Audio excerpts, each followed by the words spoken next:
Thank you. Thank you all for coming. It's really nice to see a room quite full. Before I start, also on behalf of the organization of ScientiFika, I just want to let you know that we are planning to organize a special edition of ScientiFika for the last edition of this term, which is going to probably involve some science poetry competition, where you can write your own poetry and you can actually perform out loud for the others, and there's going to be some vote for the best poetry. So if you're interested in that, there's going to be some announcement about that coming out soon, where you can register yourself in a Google form. So you start thinking about your own poetry concerning science, and hopefully you're going to take part of the event. Okay, so today I want to talk about the nature of time. And to get started, we could think about, well, what is time?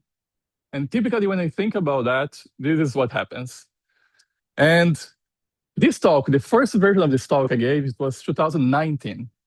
And then I was revamping the talk and preparing it, and I was thinking, is actually this still a thing, or just a sign of old age? And turns out that ChatGPT at least says that there is still a blue screen of death. I'm not sure if there is any Windows users here, so maybe you can confirm that or not. But anyway, so truth is that, of course, I don't quite really know what time is. And that's a bit surprising.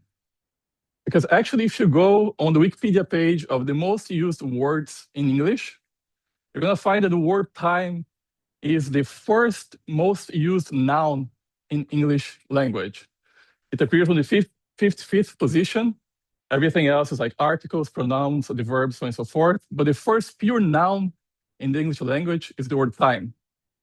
And still here we are to discuss what time is and our questions around what it could possibly be. So to explore that, let's go all the way back. And let's go to Greek mythology, actually. And let's see if there's anything that we can learn with Greek mythology. In particular, we go back to this poem that was written by Hesiod, more or less 700 before the Common Era. And this is called Theogony, which is one of the very first Western allegories about the origin of the whole world. What's in this poem?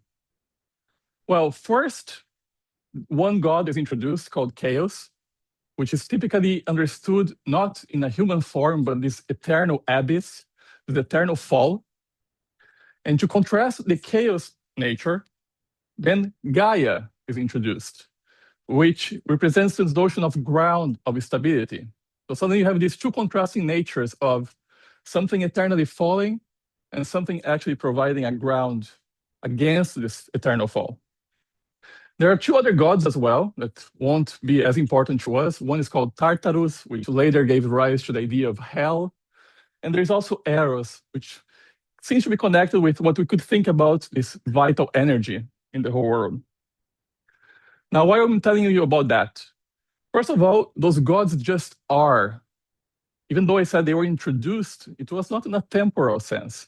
They're just being, in the way that was written, they were introduced one after another. But there is not really a temporal event accounting for their origin. They just exist.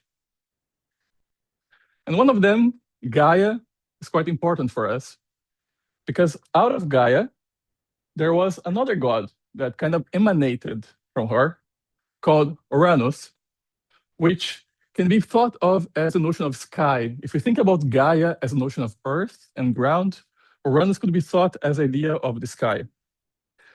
And out of their union, they actually had 18 different titans. So they were gods, but they had different titans coming out of their communion. But Uranus was very jealous of them. In particular, they also thought that all those titans, they were ugly. And so what he did, he laid on top of Gaia and never let them out. He was hiding all those titans. But Gaia, of course, didn't like that. And so she asked the help of Cronus to fight against Uranus. And this is well documented in the poem, and also in art, quite well represented, when Cronus, in this painting called Saturn, overthrows actually Uranus. And if the sky was on top of Earth, if Uranus was on top of Gaia to hide the Titans, as Uranus is defeated, suddenly the sky lifts off the ground and there is a space in between. And so this is the origin of space in this mythology. And then now that Uranus was overthrown, there is room for this new generation, which is now Cronus. And this is meant to be analogous to the flow of time. One instant is overthrown by the next one. And so now in the realm of Cronus, there is existence of time as well. Okay, so I'm already hinting you a few things, but you still could be saying like, wait, what are we doing? We're like talking about time and going like 3,000 years ago to talk about those weird mythological ideas. Can we actually learn anything really with those scriptures?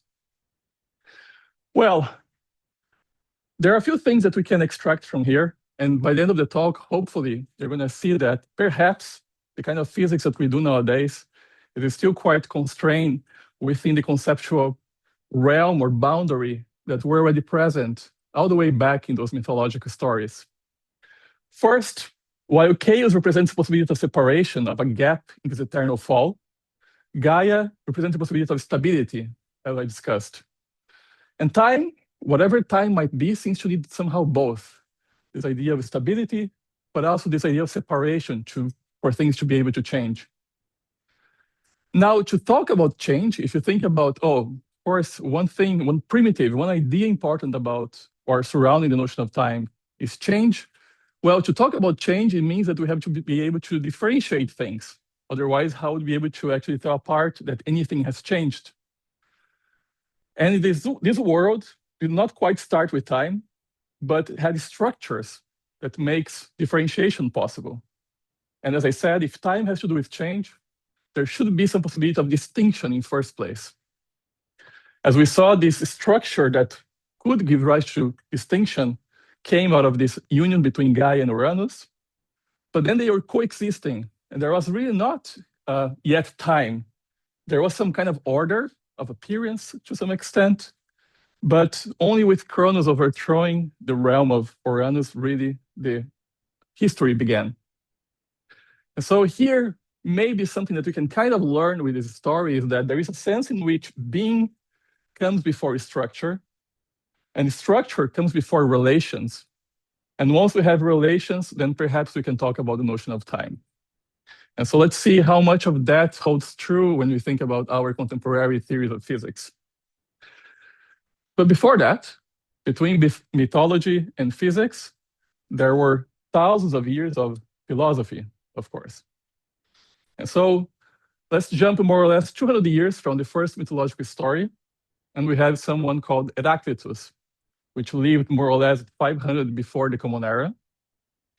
And he had a very strong conviction that actually the fundamental nature of the world is impermanence. And that means that everything flows, that nothing really abides. Everything gives away and nothing stay fixed. So the fundamental nature of the world is the nature of change. Needless to say, if there is someone saying X, there's going to be someone saying not X. And that guy was Parmenides, who actually lived at the same time as Heraclitus. And he was like, no, let's scratch that out.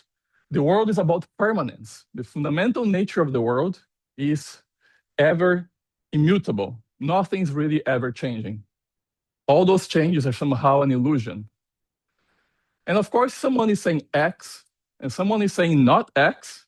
There's going to be someone that's going to find a way to say both X and not X. And that was Plato. So as you know, Plato more or less came 100 years after those guys. And he is quite famous by his conception of the myth of the cave, where he would say that the world of sensible things, our world, which is represented by the world inside of the cave, is really a space of illusions where everything is transitory, where there is time, where things are finite. But in reality, the world of ideas out of the cave, those are really the things which are never changing. They are eternal. So he was trying to find a way of actually making those two different views compatible by establishing this dual framework of existence. All right, so he had a student, which is quite famous. And so more or less now we are roughly 300 before the Common Era.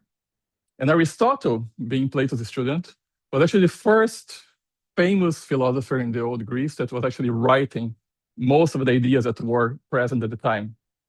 And he wrote quite a few books, actually titled Physics. At the time, physics was much more than what we call physics nowadays. And he wrote quite a few things interesting about the nature of time that we can actually investigate. In particular, Aristotle said, of number, sometimes there is a minimum, sometimes not. Of a line, in respect to size, there is no minimum.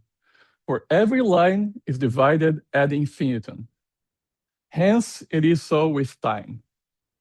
So here we see one of the first times, probably the first time in which someone was stating that whatever time is, it should be spelled by a continuum. Time is not discrete. Time is just like this thing that you can keep zooming in as much as you want. He also said, further, there is the same time everywhere at once, but not the same time before and after. And here we see this first hints that within Aristotelian thought, time is seen as this absolute, which transcends everything. Time is always the same everywhere, it's always there.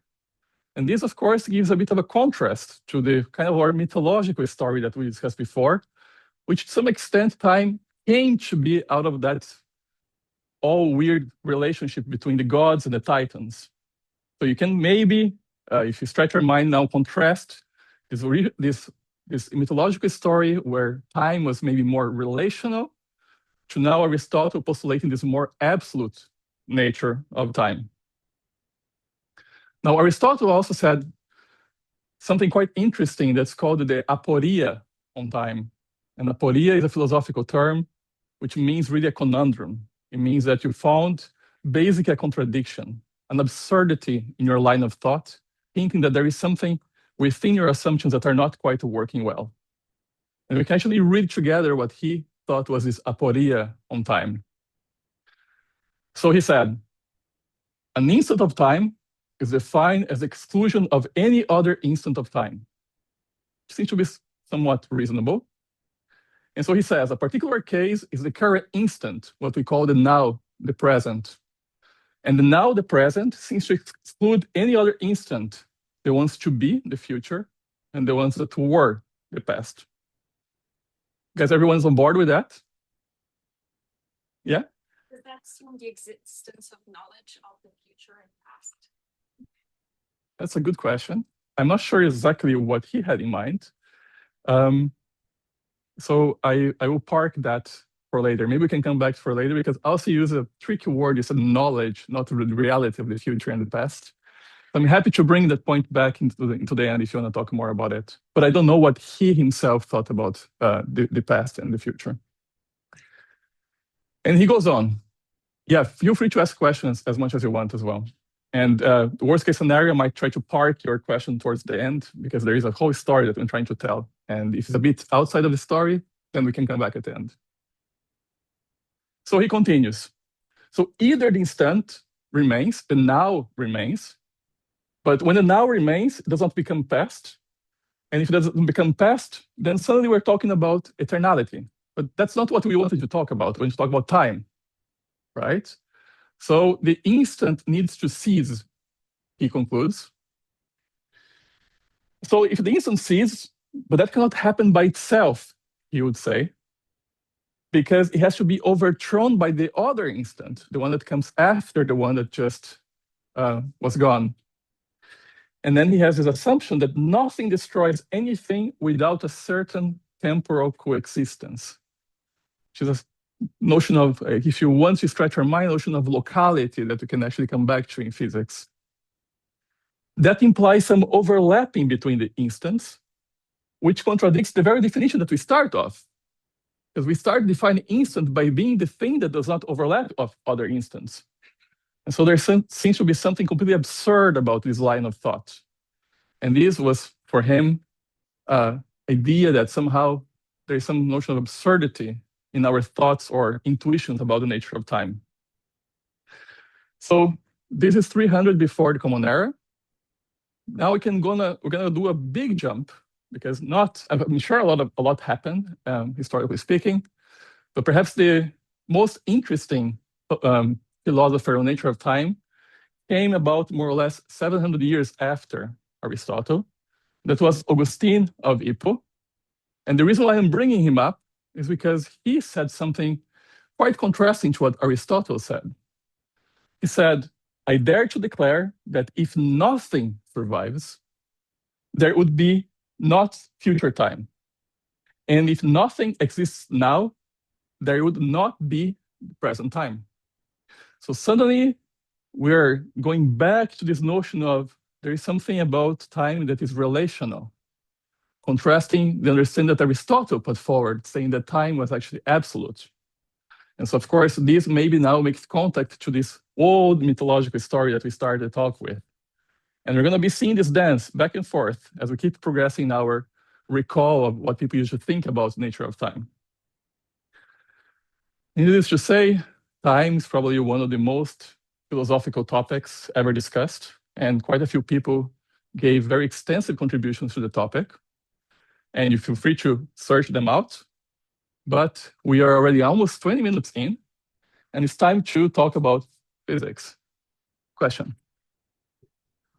Yeah. Where the fates, three ladies which were weaving the thread of life, so that looks like the time of every being was already predetermined with original space. There is what? Origin of space is not known. So, and it's like chaos already exists outside of everything. I don't know, actually. I'm back. I'm happy to think more about it as towards the end of the talk. But since we're already so far away from the mythology, I'm just going to move forward. Okay, so we're in physics now, and now we make another jump. So Augustine of Hippo was more or less 700. How far was he? 400. That's right. So we jump all the way now to Isaac Newton, so more than 1 millennium after. And perhaps not surprising this historical philosophical dance about the different conceptions of time. You can actually take Newton's Principia Mathematica, open it, and see what he said about time. And he said on book 1, absolute, true, and mathematical time of itself and from its own nature flows equably without relation to anything external. And in fact, he also made the same statement about the nature of space. So suddenly, we are in the realm of actually, in modern language, in philosophy, what we call substantivalism, which is this idea that both space and time exist completely independent from everything else. And so if there is material content in the universe, matter, space and time exist by itself. Even if there was no matter in the universe, contradicting what Augustine of Hippo said, there still would be the notion of space and time out there in the world. Once again, if you say X, someone will be saying not X. And one of the main rivals of Newton at the time was Leibniz. So Leibniz would say, no, time is actually relational. It's not a physical entity, but it really is the relation between the material entities that we have in the world. He also said that time, being relational, has no existence apart from the things it relates. And he also actually thought that time was a continuous quantity at the time. And this, in contemporary philosophical terms, is a contrasting view to substantivalism called relationalism, where really you can think about space and time not existing as independent substances, but really there is only the material content of the universe. And so what space and time really are, they're just being defined through spatial-temporal relations. As things have different properties that we talk about, they also have spatial-temporal properties, and we can talk about them. But if other things were gone, then there is nothing to refer to in terms of space and time, if you are a relationalist. So space-time should be seen as a constructed relational complex of the different properties that those material objects can have in between them. But remember, we're contrasting the existence of space and time to now material content of the universe. And what was the material content of the universe at this time? Well, it was something that followed particular equations and they were understood in terms of the positions and velocities they have. People, of course, were thinking about classical mechanics. We think about particles moving around.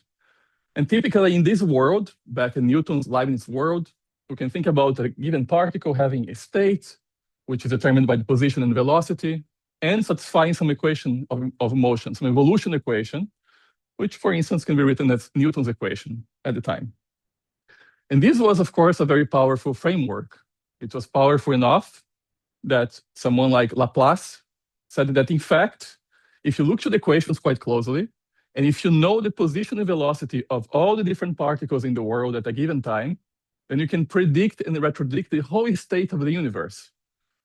So classical mechanics is actually deterministic.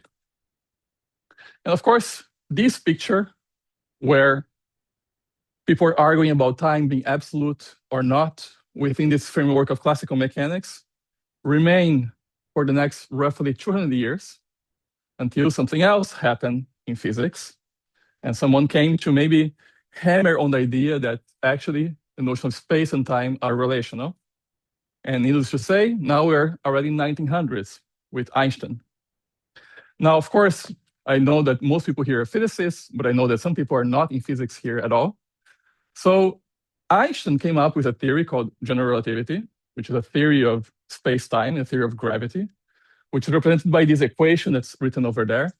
In fact, this book here, we have it, I think, by the entry of the Institute.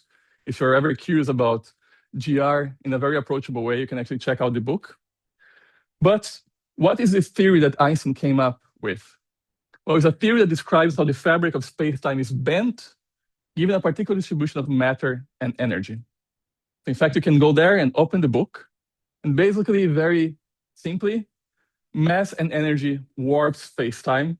If you have less mass, less energy, there's less warp. If you have more mass and energy, you have more warp. You can actually, of course, see all of that unfold in a more dynamic way, in a fancier way, almost more three-dimensional, which is really the idea that when we think about something being placed in space-time, like the sun, for instance, that's really distorting the way of thinking about straight lines in space-time. And so really, the Earth orbiting the sun is actually following what would be the analog of a straight line, but now in this bent, curved geometry. And so, of course, this revolutionized the ideas of space and time to this day, to the extent that, some people were representing this different understanding of time in art. As people say, art mimics life. And this is one famous picture that is referred to now, this postmodern idea. But actually, when they asked Salvador Dali if he indeed was motivated by relativity when he painted that picture, actually, he said it was him expressing the idea of a melting camembert in the sun. So that picture, in fact, has nothing to do with nature space-time, even though we typically refer to that picture to symbolize this postmodern era where relativity became prominent. Now, what does relativity tell us a little bit about space-time in this debate between times being absolute, being relative, and so on and so forth? Well, it turns out that if you look to the equations, so the equation that you saw in the previous slide, there are also the equations for the different particles following these curved geometries. You could imagine that maybe this is the ultimate relationalist dream, because now the very notion of space-time has to do or responds to the kind of matter energy that is actually placed in it. But not quite, because to some extent, as some of you might know, general relativity by itself, even if I remove all the matter energy part of the theory, we still have solutions in which the geometry is there. And so there is to some extent a walk towards this ultimate relationalist dream in general relativity, but not completely. Okay, so we are now in the 1920s, and we could start asking ourselves, to which extent have we already understood the nature of time? We already covered a lot of ground for the last more or less half an hour. So it's time to become a bit more precise. When we say time, what do we really mean? Time seems to be one of those very loaded kind of notions, right? And so maybe we can actually start breaking down a little bit. So one notion about time has to do with this coordinate understanding, this labeling right? You're all here at the ScientiFika because we label this event at 4 p.m., blah, blah, blah. And so we can use the notion of time as a coordinate, as a label of events. We can also use the notion of time to talk about the duration between events, right? I just said it's been more or less half an hour. So this can be independent of the labeling. I could say it's been half an hour and we could have started 6 p.m., 7 p.m., 8 p.m., so on and so forth. So you can also think about the notion of time when you think about those observable in terms of taking durations between different events that happen. Now, those, to some extent, maybe are not that mysterious. When you think about notion of space, we can also use space and think about space as a coordinate. That's why you're here at this 6th floor at NORDITA. So this is a particular label. And we can also say that the distance between me and the back of the room is about, what, 15 meters or so. So we can also think about the notion of space as having to do with this measurement that you can take. So maybe we don't care. I mean, maybe we want to understand what this means, but we want to single out time as something special and understand why it's special in relation to space, for instance. And then we have some other things. It seems that time parameterizes the dynamics, the evolution of things. So for people, of course, that are in physics here or philosophy, we already saw some evolution equations. We saw Newton's equations, we saw Einstein's equations, and they are dynamic equations. And time seems to play a particular role in our understanding of how to evolve the state of different physical systems. And also, it seems that time has a particular direction. I mean, I'm moving around, probably quite anxiously back and forth as I'm giving this talk, and there is no problem with that, right? I just keep doing that. But it's really hard to go back to the beginning of the talk. That's why it's really embarrassing if I make a mistake, because I just cannot go back, right? So this seems to be quite different, that there is a direction of time. So can we make progress about those two different things here, and how? So let's start with the second one. How can we maybe even increase our understanding about the nature of the arrow of time towards the future? And why is this puzzling in comparison to any of the other properties that we have here? Well, it is puzzling that we have some arrow of time, because when we look to the fundamental laws of the universe that we came up with so far, they are all time reversible. The weak and strong nuclear force, electromagnetism, and gravity, Einstein's gravity, they're all time reversible theories, which means that if I give you a state, you can basically predict or retrodict whatever the state of the system might possibly be, just like what we had in Laplace's theory. Yeah. Huh? Yes, it's good. I'm glad that you're being picky. There is a very particular notion that I'm going to actually discuss in a second, what I mean by time reversible. But thanks for that. And if the discussion right next doesn't help, then we can come back. So what do we mean by this reversibility? And it's really, when you think about time reversibility, it's really about time, or what else do we mean? What I mean is exactly what is here under this statement.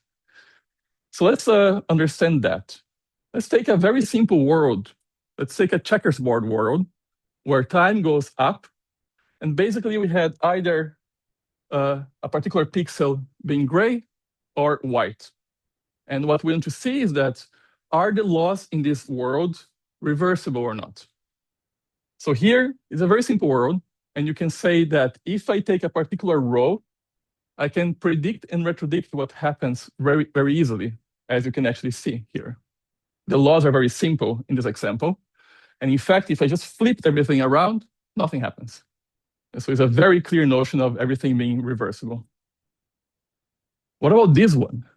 Now, this has more interesting things going on. There are things coming together. Sorry, that's not as dark as I want it to be, but hopefully you can all see. There are things coming together, moving away, scattering off. Is this reversible? Well, once again, we can just flip everything around, and it looks a bit different. But I guarantee you that if you figure out what are the laws happening here in this diagram and apply them here, you can actually predict and again retrodict everything as we did before. But what about this world, where everything's always going to your right? Well, if we flip everything around, now everything is going to left. So is this time reversible in the notion that I gave you before? Well, it doesn't seem to be, but actually, back to your question, it's really because it wasn't only about flipping time, it was also about flipping parity, reflecting around the x-axis.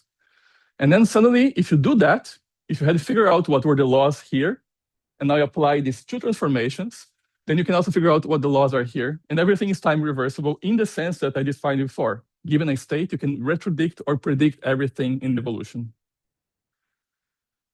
But what about this one? Now, this one is peculiar. You see things coming together and they're disappearing. And they're just like coalescing to this single line. So if you actually reflect everything in time, then you have something like this, where suddenly this thing is going up and there are some spontaneous emissions happening everywhere out of it. And it turns out that if I give you a single row, a single state here, there is no way for you to actually predict or retrodict the state of the whole system. And this would be a world in which there is no notion of reversibility. The dynamics is not reversible. Now, our world, this is a checkerboard world. Our world right here, what does it look like? If we flip everything around in time, does it look like things that we are used to? Or it looks very different in a way that seems to be not really recoverable from the laws that we have access to? All of this looks weird, as it looked weird in the checkerboard example if you knew the initial laws and apply that for the second diagram. So where does this temporal asymmetry come from, really? Where can we find help to understand what's going on? And maybe what we can do, we can actually go to thermodynamics. Let's look to one other theory that we have access to. And when we look to thermodynamics, we have a couple laws. The first one is about conservation of energy. So the total energy is always conserved. Does this help us understanding any asymmetry? I mean, we can do this, and the energy is being conserved before and after the impact, despite how massive the impact is. But the energy is conserved before and after the impact.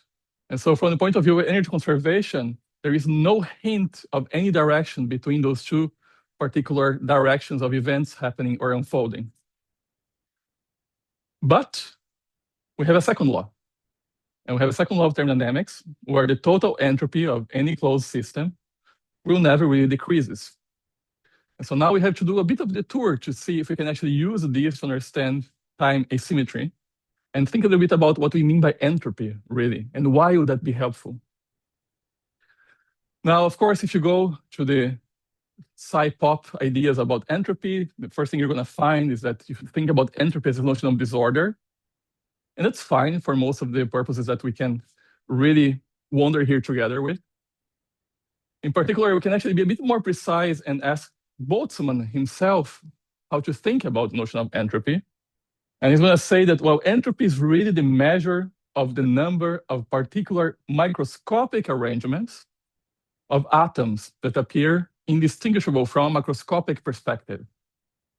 What does that mean?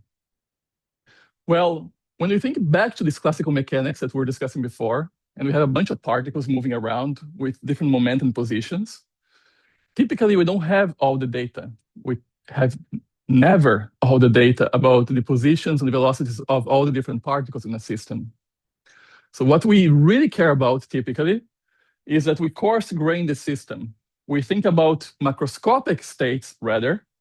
We think about microscopic states with nearly identical momentum and locations that are grouped together into a macroscopic state, a macro state that more or less remains the same, regardless of what's unfolding at the microscopic level.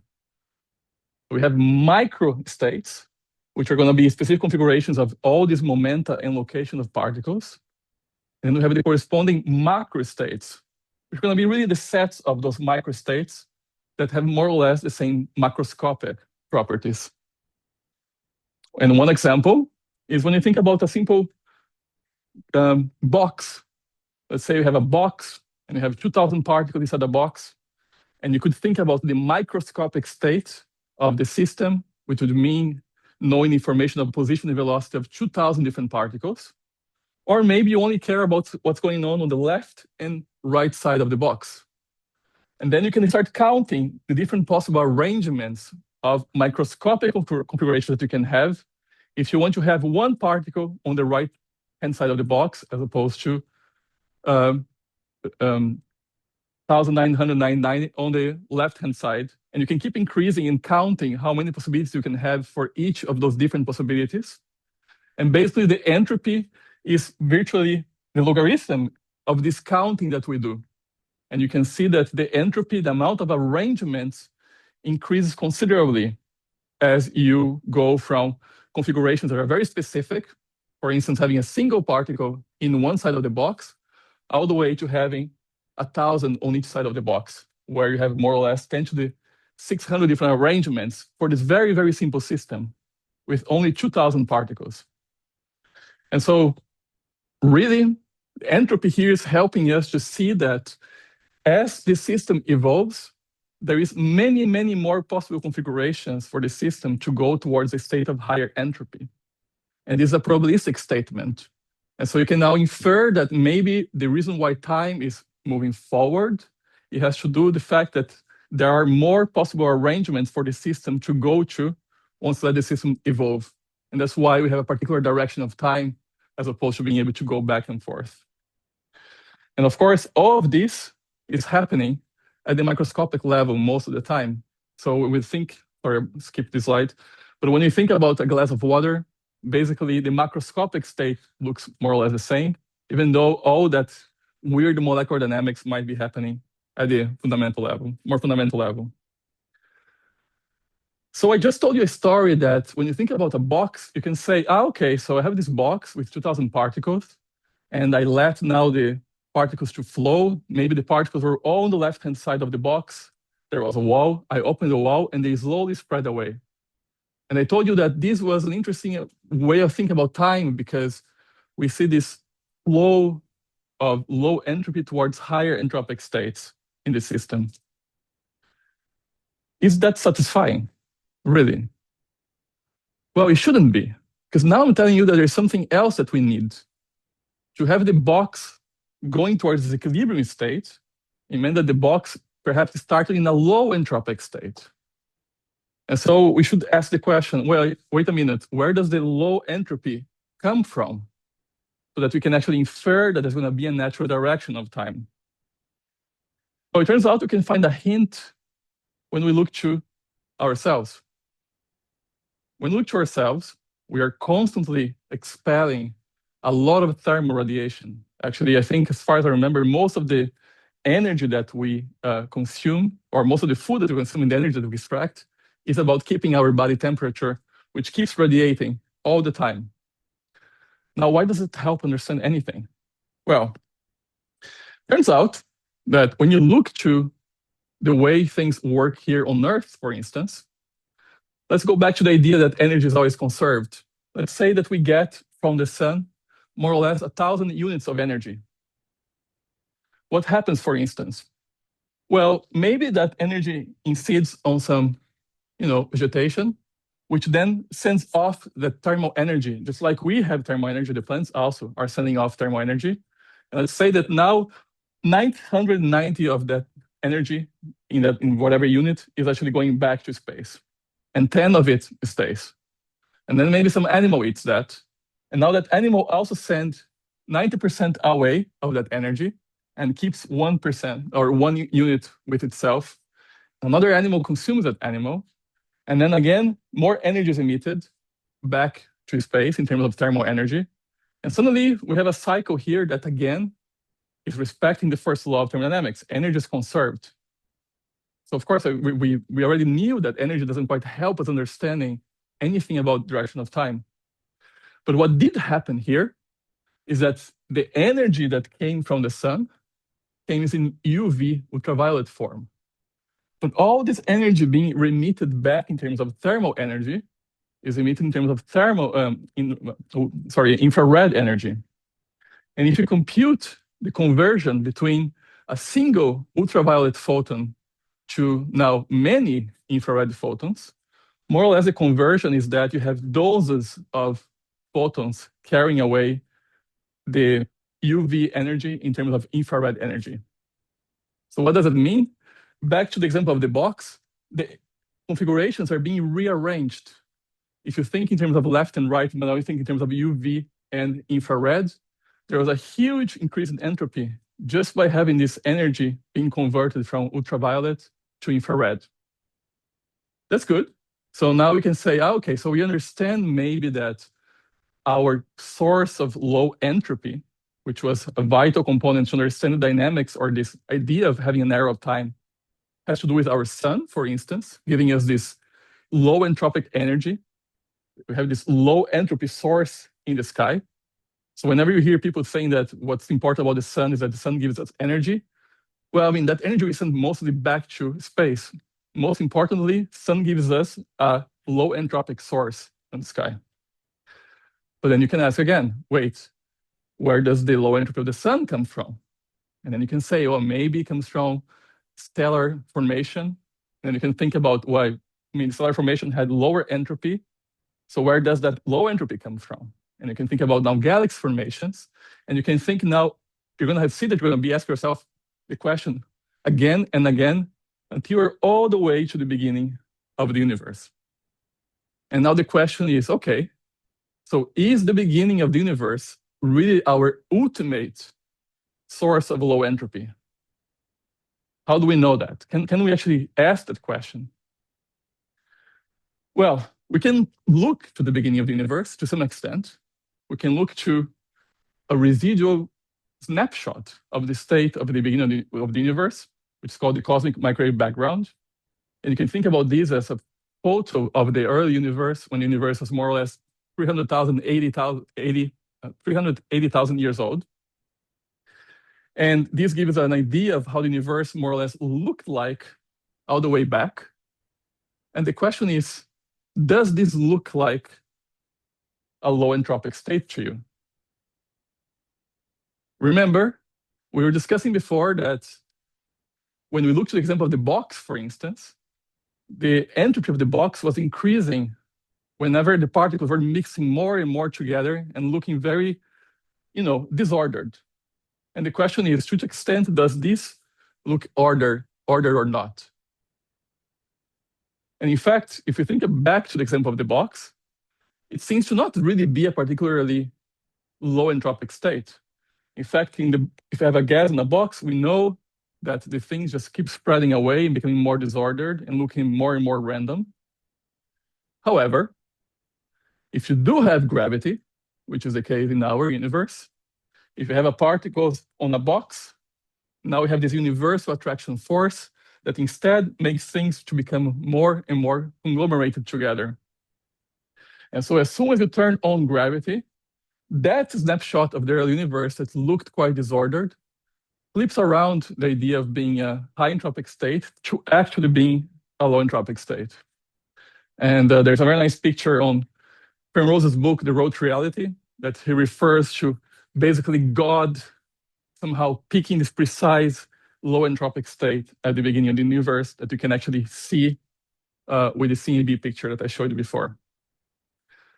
Now, nowadays, when people say that the universe started in a low entropic state, there is a name to that, which is called the past hypothesis. And, we are now understanding that this direction of time has to do with the fact that there was a low entropy state. And once you have a system in low entropic state and let it evolve, the entropy keeps increasing. Now you can say, well, how weird is this move? Because to which extent, are we really explaining anything or just postulating, okay, instead of thinking about the arrow of time, let's say there was low entropy at some point. And then the question is like, okay, but am I just like exchanging, maybe weird phenomenon about the direction of time to this abstract idea of low entropy? There is a sense in which that's not particularly weird when we compare it to space. We know we are around the Earth, and the physical laws around the Earth, as far as we know, they are not really caring about what we call up and down, X, Y, and Z. They're all symmetric in terms of directionality. But once we put a configuration on space, such as the Earth, the solution to the dynamical laws break this symmetry in the sense that now there is you can think in terms of this particular configuration as a preferred direction in space.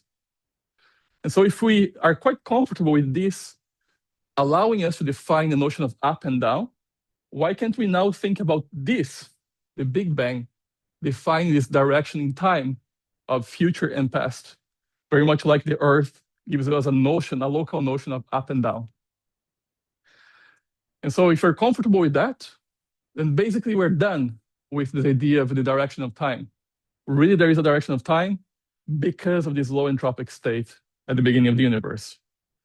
And then you can understand that, as Carol nicely puts it, the arrow of time connects the early universe to something we experience literally every moment of our lives. The arrow of time is the reason why time seems to flow around us. It's why we remember the past but not the future. It's why we evolve and metabolize and eventually die. It's why we believe in cause and effect, and it's crucial to our notion of free will. And it's all because of the Big Bang. We can actually maybe understand all this directionality of time being traced back all the way to the Big Bang. So I'm actually not doing so bad in the end. I have some minutes left. And the question is, are we done? Right. We had 4 different items when we broke the clock, or broke what we meant by time. 2 of them we neglected. And 1 of them we kind of like just explained, or at least we have a story to tell about it. And now we have this one. The time seems to parameterize what we mean by dynamics. There is this notion of evolution. But the question is, what evolution, or which evolution? We saw this equation, that's an evolution equation, Newton's equations. We saw those equations, they're also evolution equations. Do we have other evolution equations? Do we have other theories in physics? And of course, it's been 50 minutes more, and I haven't ever said anything related to quantum mechanics. And so what happens when you bring now quantum mechanics to the whole, pot of ideas that we have talked about so far?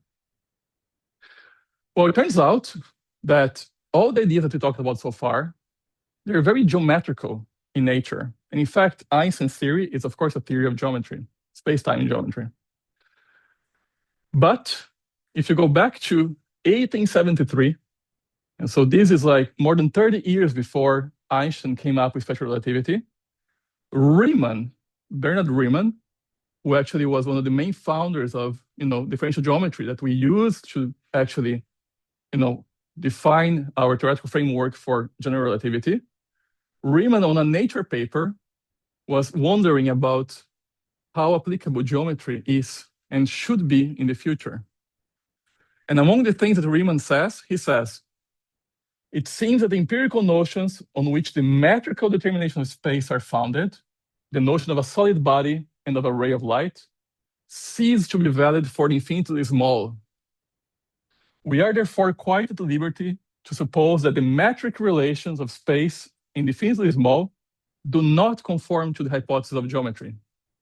And we ought, in fact, to suppose it, if we can thereby obtain a simpler explanation of phenomena. So way before Einstein came on the picture, people like Riemann were already wondering to which extent all the geometrization of physics, to which extent that would be always applicable.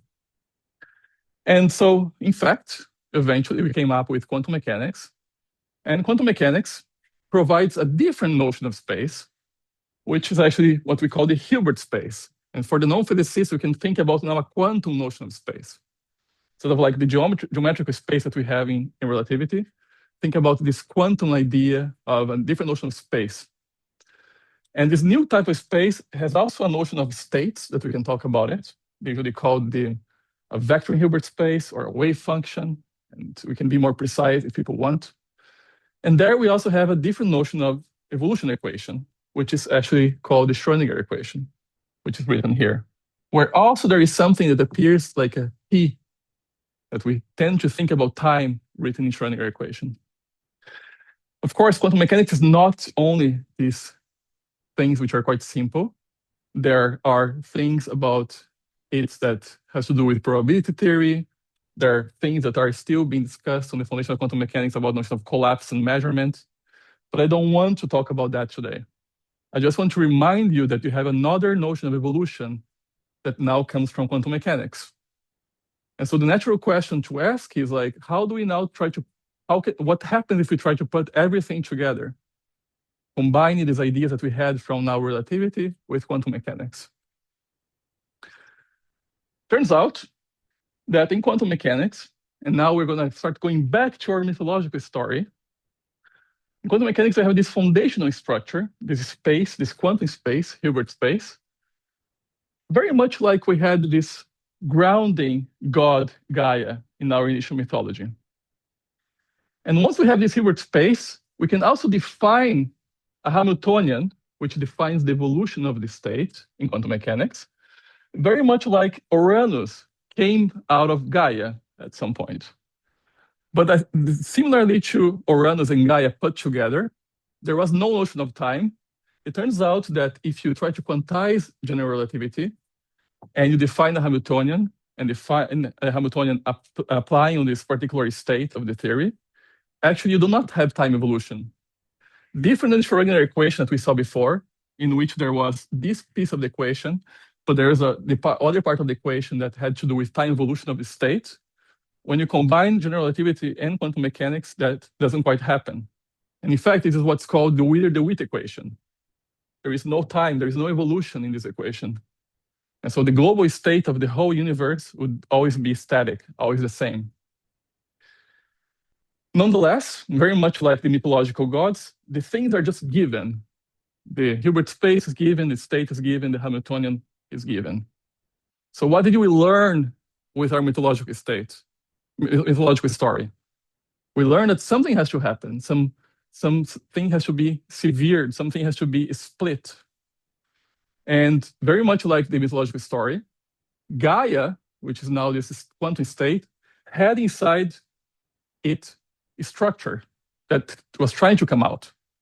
And in fact, one way to think about that is that we have the analog of Cronus, which is actually splitting or separating Gaia from Uranus. And here we have the separation between the full Hilbert space now into a part that corresponds to what could be thought of as a clock system and everything else.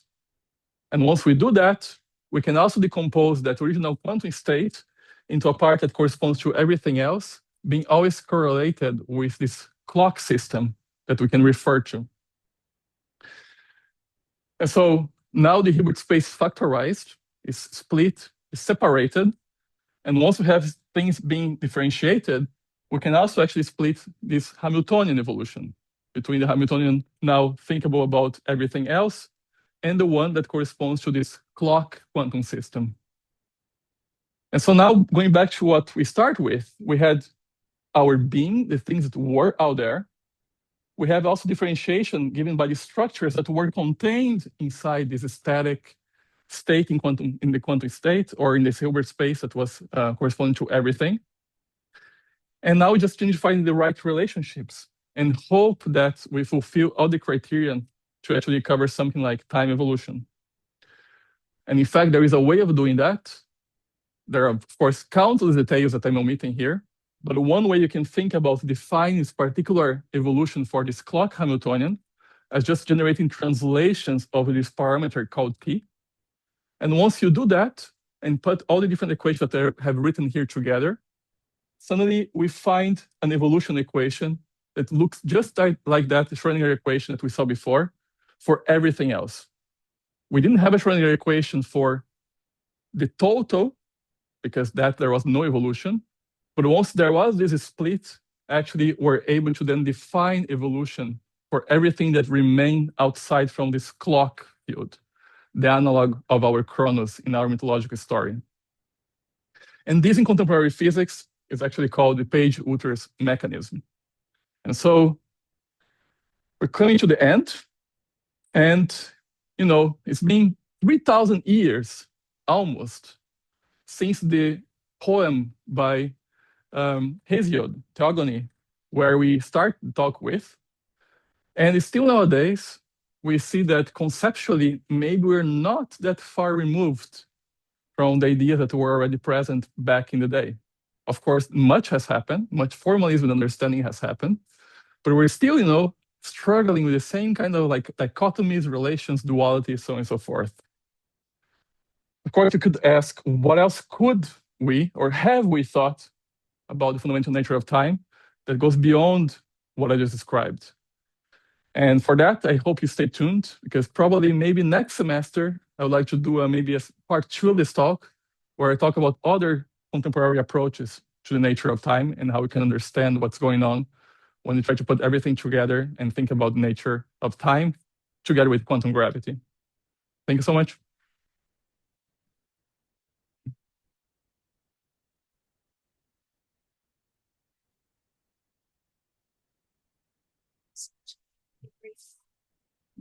Do we have any questions? Students first. Well, let's say you would not be talking about that, but that was very involved before. But so yeah, the radiation collapse of the brain. Yeah.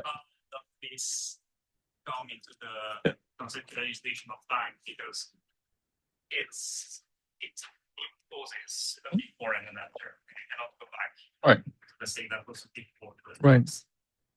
Yeah, so I had actually slides about that I removed, because I wanted to focus more on this page Utrecht story and draw this analogy with mythology.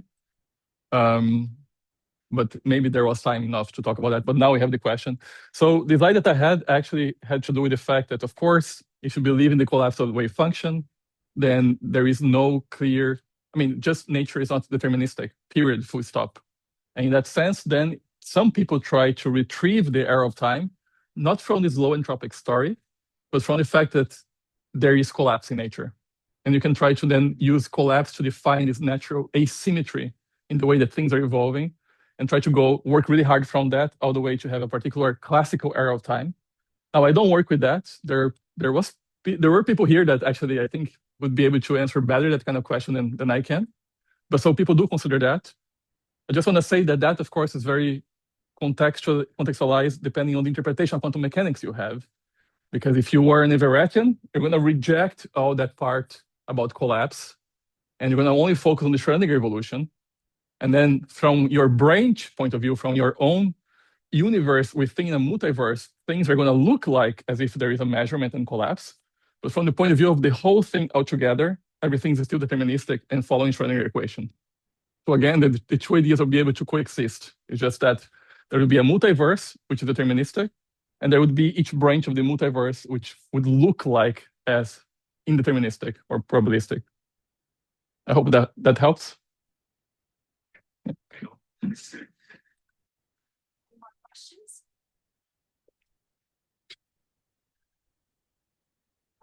Students first. Go ahead. Times go forward, or is the time on?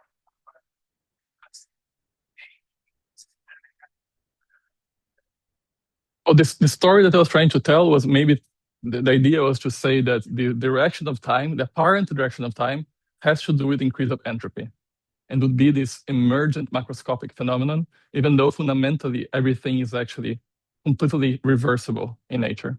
Yeah. Yeah.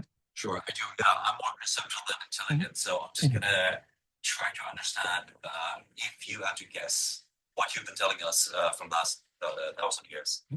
If we knew nothing about physics whatsoever, but could look only at these guys, having maybe been influenced by limited knowledge, biases, and also the culture around.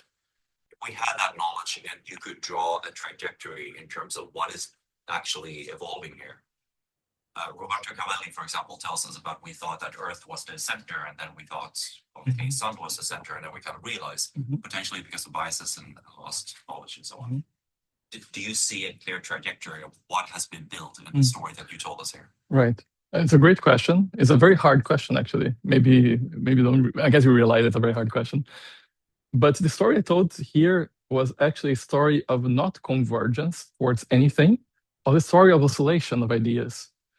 And then what happens in this story wasn't so much anything converging, it was more us zooming into this dance.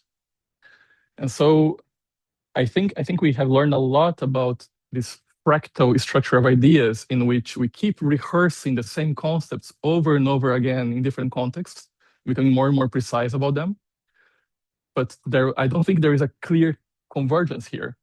And then if we stop here, so we're doing this in terms of ideas, in this dimensional space of ideas and back and forth, different people nowadays, they have their own convergence stories. And you mentioned Rovelli, he has his own.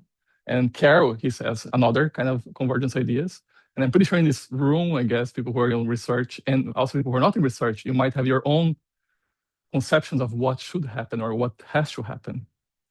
But so I don't think there is a way for me to say what would be the convergence, because that would be a very biased personal take. And there is no convergence at the moment in that. People are disputing those ideas all the time. Go ahead. We sometimes assume the causality Mhm. we interpret, but the narrative comes from where like a causality comes. It depends what you mean by causality. We kind of assume that like everything, so we cannot tell the future, right? Basically, everything now comes from the past, and then like for example, if we assume that, for example, the like a macro physics, and that kind of the assuming makes them, but what prohibits something came from the future, something like a physical. Right. So in the story that I told, I'm going to try to. I'm not sure if I exactly grasped what you were asking, but in the story that I told, basically what prevents you from actually, going against the rise or increase of entropy is just how unlikely that would be, and how much control you'd need to have over the system to engineer it in a way that it will look like that the entropy is going down, for instance. It's a base of, exactly. Like the elementary universe. So let me try to rephrase what you're saying. So in fact, let's just think about classical mechanics. Let's forget quantum mechanics and relativity. We can think about relativity as well. Any classical system that is closed, and I think there's another condition that I'm forgetting now. But if you let any classical system evolve infinitely, and with the phase space of the system is compact, you can prove that actually you're going to come back to any given state of the system an infinite amount of times. And this is what's called recurrence theorems by Poincaré. And so there is a sense in which if you wait long enough, and this long enough has to do actually with the change in entropy between the states that you're trying to go towards back in the past, you always can actually, quote, go back into the past. If by past you mean having lower entropy. So in that sense, if this holds now in the universe, it's just a matter of waiting. An extremely long time, but it would happen. I want to ask a question. Sure. So in your analogy between ecology and physics, you had this, you ended up having this Hamiltonian that did not have time evolution. And for some reason, it broke into parts where you have time evolution and everything else. Mhm. What kind of event would cause that breaking, and why does it happen only once? So it's nothing's happening once in the sense of like temporally defined. It's just the fact that there is a structure, full stop. And so the universe would not simply be this sterile, holistic quantum state, but actually it is already broken in different components. And once you pay attention to the fact that there are such structures out there, then you can actually reframe what you mean by evolution in a relational sense between the different structures that are already present, as opposed to trying to phrase the evolution in this holistic global sense. But your question is really good, and it's actually, unfortunately, it's a very hard question, because then you can ask, how should we think about the fact that there are structures? How should we think about the fact that there seems to be subsystems in the universe?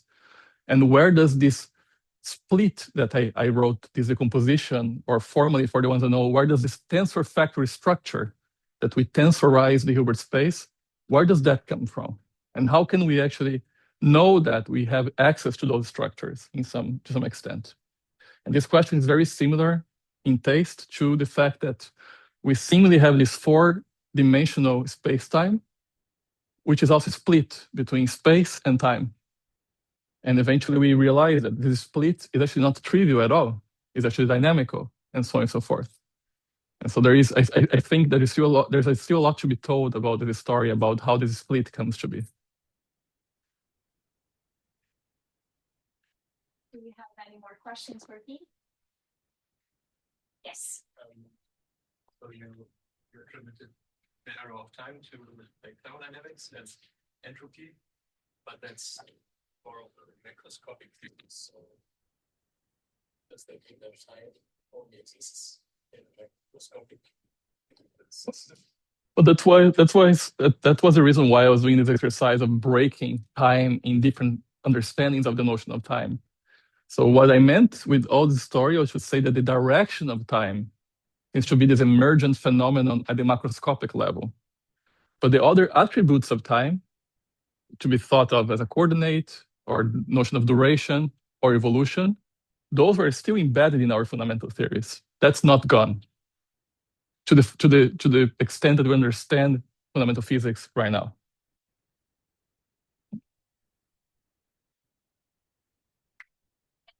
Questions for Pete?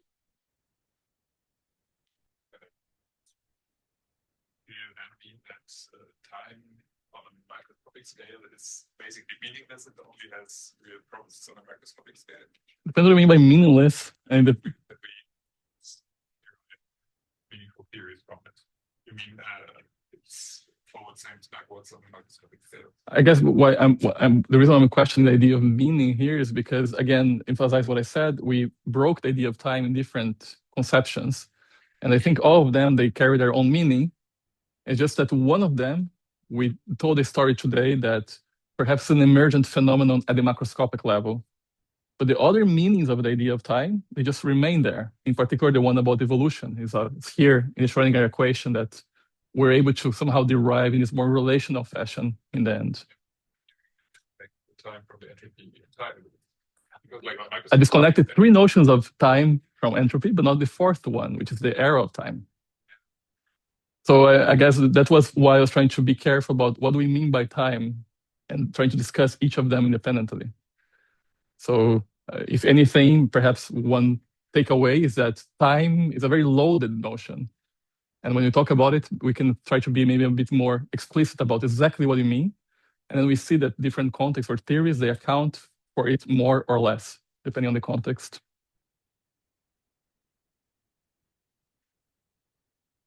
Go ahead. Maybe one last question. Sure. And if I understood you correctly, we postulate this factorization. So we get the notion of time we use for we have global coordinate time. But we also know that there are certain space-times closed time-like loops where you can just have a time machine. Does that go together? Or is there any? So that's a whole other discussion that we could have. And of course, in classical general relativity, you do have solutions of the theory in which you can have closed time curves, and you can think about time machine and so on and so forth.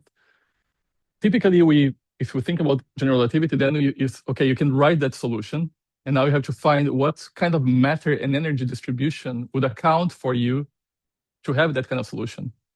And it turns out that in general relativity, there's something called energy conditions, which are the typical conditions to expect that matter and energy would more or less satisfy.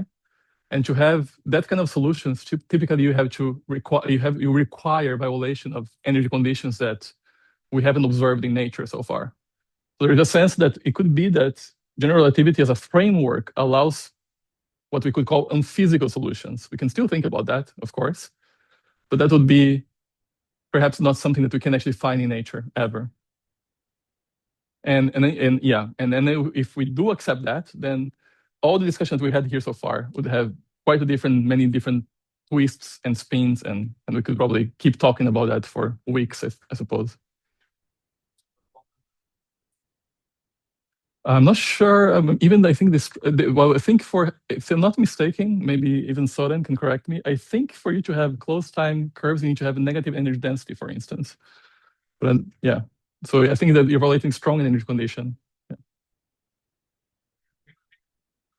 The right rotating black hole, you get these time like those curves.